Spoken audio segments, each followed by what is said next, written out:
지화 라허라허 발에 심도를 알아본다. 참빠 지미대 지미지마 공구들 구무구마 댐피 나더니 간다 각바로 다르니 싱가바히니 나마미 나마스두대 마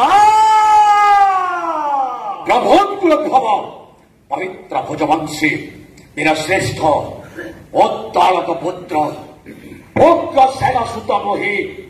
एक वंश नाम वेदित ब्रह्मांडी राक्षस रसिकराय शरीर प्रति धमनी प्रवाहित हुए स्वती स्वाध्वीर प्रसेविनी माता इंदुमतीर रक्त शंभु कृपा बले रही ऐश्वर्य संपद ए बाहुबली करियछि ते भुवन जय विश्वत्रासी कंसासुर नाम शुणी भयत्रस्त फुलोक स्थापित अछि सिंहासन मंदारगिरी सब अटल निश्चल ए मथुरा कटके बाहुबली ऐ करि स्पंदन बाहुबली ऐ करि स्पंदन ओराई छिरिब जमती जशोभ मंडली ऐ बोली दिशे नाही केहि मते एक चौत ब्रह्मांडे अर्थात एकहं द्वितीय नास्ति ना भूत ना भविष्यति मो सृष्टि मो स्रष्टा मो ही संहार मो गभीर जलधि मो ही अनंत आकाश मो शांत बलय मो शांत बलय मो ही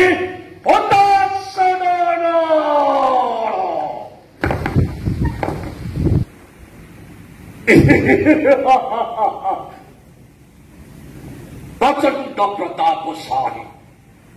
अदिव्य योद्धा नाही कही ब्रह्मांड मध्य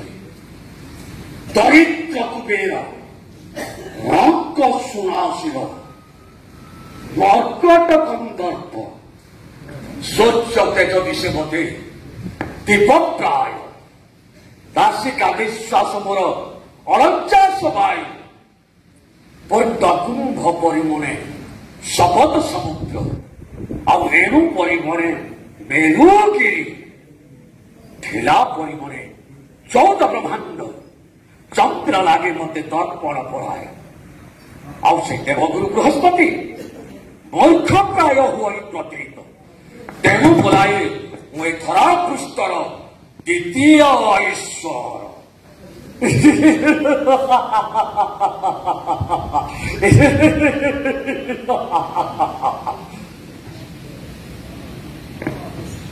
विश्वत्रासी कंसासुर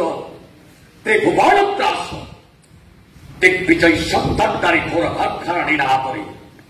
प्रकंपित हुए 14 ब्रह्मांड आकुरी निर्देशे जंतुपतिनाथ छाइए पड़े विश्वासघातरे मोर स्तब्ध हुई मत चक्षुर पलकी 12 सूर्य मेस्तमित मुझे राक्षस मानकर कुल चंद्रमा नक्षत्र मानकर धूमकेतु गणनाकारी मध्य काल आशासनकारी मध्य कृतात्मक काल साक्षात जगत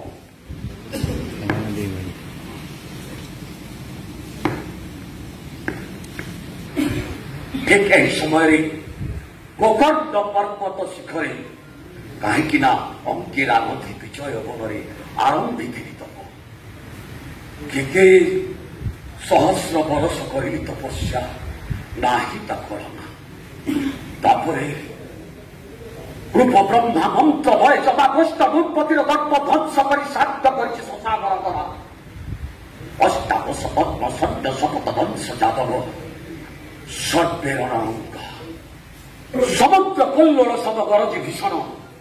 ମହାଦଙ୍ଗେ କରିଥାନ୍ତି ଯୁଦ୍ଧ ନିରୀକ୍ଷ ସତେକି କିଛି କ୍ଷଣ ପରେ ଅରାତି ହୋଇବନି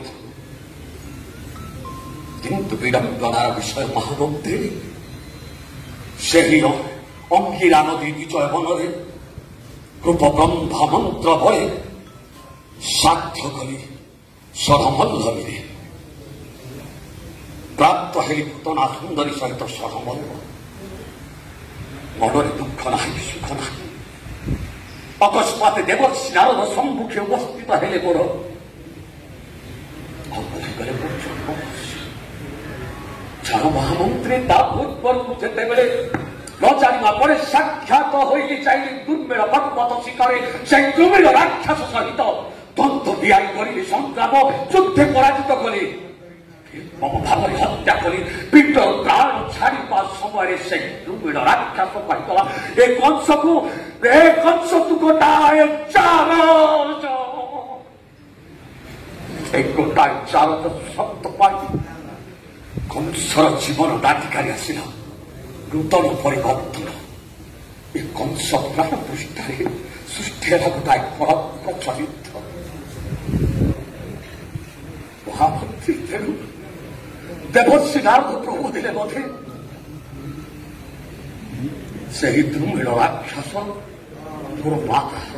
ଲାବଣ୍ୟ ସହ୍ୟ କରିବା ପାଇଁ ଧରି ଉଗ୍ରସେନ ରୂପ ତୋହରି ମାତା ଶୁଦ୍ଧ ସ୍ନାନ ଯାଇଥିବା ସମୟରେ ହରଣ କରିଛି ସେହି ଔରସଜାତ ସନ୍ତାନକୁ ହିଁ ଆଉ ସେହି ଦୁର୍ମିଳ ରାକ୍ଷସ କହିଯାଇଥିବା ବାକ୍ୟଟି ଅପାଇଁ ସତ୍ୟ ମନରେ ପ୍ରତିପାଦ ବୁଝିପାରିଲି ଗୋଟା ଚକ୍ରାନ୍ତ କରି ଷଡ଼ଯନ୍ତ୍ର କରି ଦେବର୍ଷି ନାରଦଙ୍କୁ ପଚାରିଥିଲି ମହାମନ୍ତ୍ରୀ ପଚାରିଥିଲି ଯଦ୍ୟପି ପ୍ରକାଶ କରିପାରିଛ ମୋର ମୃତ୍ୟୁର ବିଷୟ ହେ ଦେବର୍ଷି ହୃଦୟରେ ବହିନ କରୁଣା ପ୍ରକାଶ କରିପାରିବ ମୃତ୍ୟୁ ଭେଦ ପ୍ରତ୍ୟୁତ୍ତର ଦେବର୍ଷି ନାରଦ କହିଥିଲେ ଜୀବନଠୁ ଯାହାକୁ ଅତ୍ୟଧିକ ଭଲ ପାଉ ଶ୍ରୀ ଭଗିନୀ ଦେବକୀର ଅଷ୍ଟମ ଗର୍ଭ ସନ୍ତାନ ହସ୍ତେ ତୋର ମୃତ୍ୟୁ ନିଶ୍ଚିତ।